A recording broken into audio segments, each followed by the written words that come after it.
Welcome to Harmony Baptist Children's Corner. My name is Dave. This is COVID Home Edition 58. I know I said 58 last week, but last week was 57. I was wrong. This is 58. Welcome to COVID Home Edition 58 for May 24th. May 24th weekend, Victoria weekend. Yay! First weekend of summer. All right. Okay, so first weekend of summer, perfect opportunity to talk about this. I found this the other day. Yes, it's a Christmas ornament. Nice one, eh? It's really nice. In fact, if I'm right, and I believe I'm right, my wife, my darling wife and I bought this as one of a set of 4 when we very first got married, like our very first Christmas, and we were out shopping for our first Christmas ornaments, and we saw there's a set of 4 of these, and we really liked them. I really like this. And so we bought them. And this is like, well, we still have it, 40 years later. It's a very special one. It's still very pretty. And I went to put it away, and I found a couple others, and I started thinking about them. And then, like, there's this one, like, this is from, if you can see, it says 1992, or 1982 on it. 1982, yeah. Somebody gave that to us in 1982, and we hang it on our tree every year because it's a reminder. It's very special to us. We got a new one. Well, we get new ones all the time, but a new special one, and this one's from 2017. It says right there. Check this out. Yeah, that's my granddaughter's with Santa, and we put that. So now we put that on the tree. We've had this on the tree for 4 years now. Christmas ornaments can be very, very special. We keep them around. We only use them once in a while, but when we do, we know where they are. We know where we want to put them. Don't always put them in the same place, but we like having them. We treasure them. They mean a lot to us. They may not mean so much to other people. They may say it and say, "Oh yeah, that's nice," but like to us, they're treasure. We keep them really close, and we don't have lots, but we have good ones, and like I say, they're very important to us. They're our treasure. They're our special. We have a big piece of our hearts for our Christmas ornaments, and that reminds me. Christmas ornaments reminds me of friends. Now I'm not talking about like your acquaintances, the people you just know, but I'm talking about. I'm sweating. It's warm. I'm talking about like true friends, good friends, real dear friends. We've had them for years, and we don't always use them, but when we do, we know exactly where they are, and we know where, they're special to us. So we got a huge place in our heart for them. And other people may not see them like we do, but they're special to us. They're our true friends. And it's very important to have good friends and hang on to your true good friends. One of the stories that out of the Bible, the story of Jonathan and David. I don't know if you know the story. David from David and Goliath. All right, and the king from that story was King Saul. And David started hanging around King Saul after that. Like David beat King, and King Saul was the one who offered David his armor. He said, "Here, take this." And David said, "No, I got 5 stones, I'm good." But so King Saul and David, started hanging around. David started hanging around King Saul, and King Saul had a son and a daughter, and it was Jonathan and Michelle. And they all the 3 of them got along so good that Jonathan and David became best friends, and David and Michelle got married. Like that's how close they were. Like they were all really, really close friends. Except the thing was, like, King Saul was chosen by the people, and they picked him because he was tall. Okay, good-looking, tall guy. But God picked David because he was who he wanted. He was a man after his heart, And so God told Samuel, he said, "I'm not really pleased with Saul. My choice is David, so tell David." So Saul told David. So now David knows he's to be king, and now Saul followed, and there's a bit of a rivalry, and Saul starts, man, maybe I should kill this David guy. And so he starts, planning, and David barely escapes with his life a couple times, but Jonathan still is friends with David, and Michelle actually helped David get away. Like her father sent guards to go to her house to get David, and she let him slip out the back door. She lied to the guards. "I don't know, I haven't seen him, don't know what you're talking about," And Jonathan, like this is his father, and he's still being best friends with David. David, in fact, there was a time David said, "I want to come back, but I don't know if I can or not. I don't know if your father still wants to kill me." And Jonathan said, "Look, I tell you what I'll do is I'll go talk to my dad, And if he still wants to kill you, what I'll do is we'll arrange to meet someplace, and I'll come out with my servant, and I'll shoot an arrow.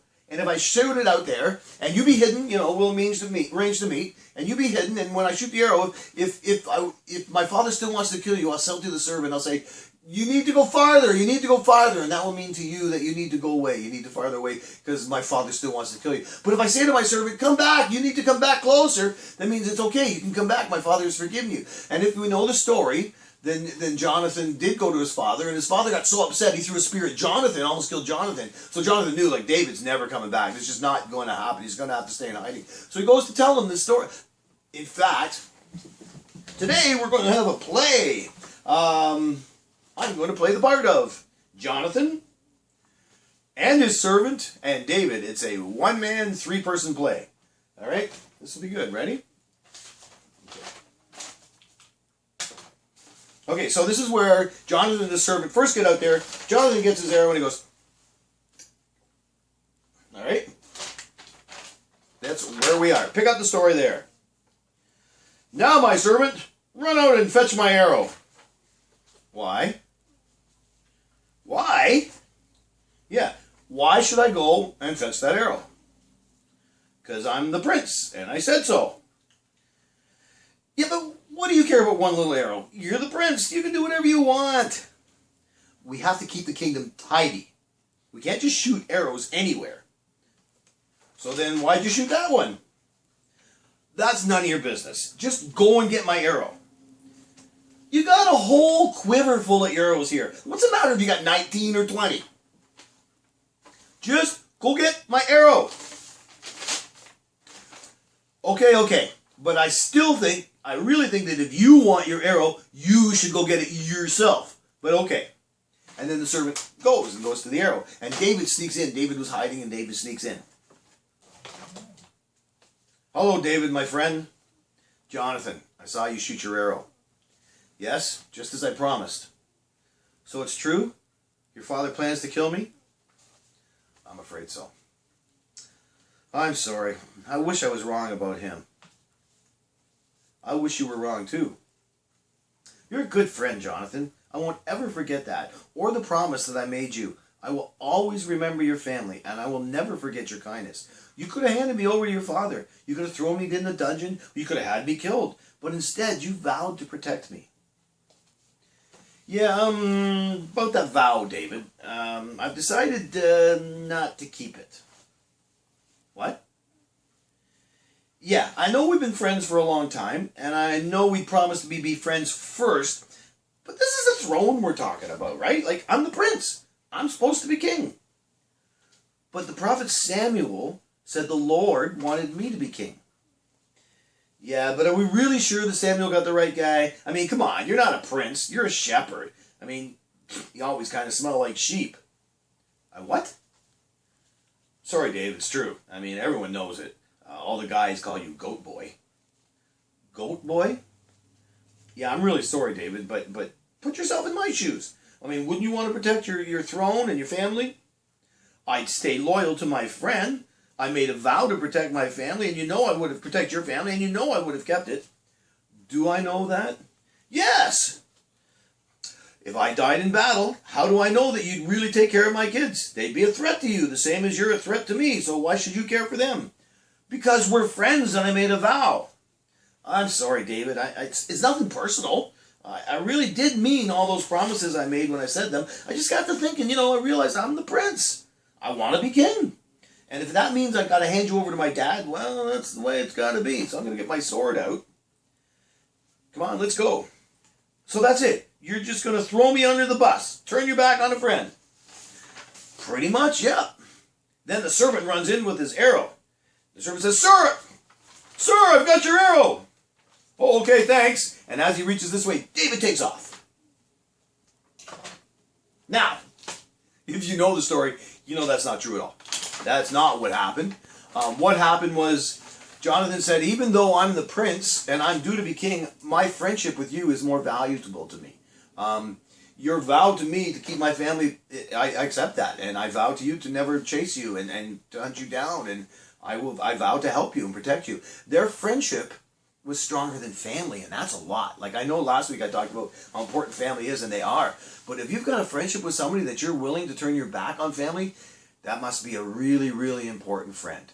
And good for you. If you have friends like that, you need to let them know how important they are to you. And one of the ways to do that is by being that type of a friend right back to them. Be that type of friend that you want them, or you're seeing them be to you. I mean, we usually don't like people who don't like us. We usually only like people if they like us. We go, oh yeah, we get along well, you know. So if somebody really, really gets along with you, value that friendship. It's so important. We don't have a lot of really, really close friends. Friends that we keep for like 40 years. I have a couple people I know like that, and they're valuable to me. And I don't see them all the time, but when I do, we're instantly like that. Friendships are really important. And God created us to be social animals, to be friends with other people. He didn't say, you're allowed to have 7 friends, that's it. I don't know anybody who's got too many friends. I don't know anybody who's got too many friends. So, acquaintances are good, but when you make a friend, a true and dear friend, hold them dear and near and dear to your heart, just like you do those Christmas ornaments. All right, that's all I got for this week.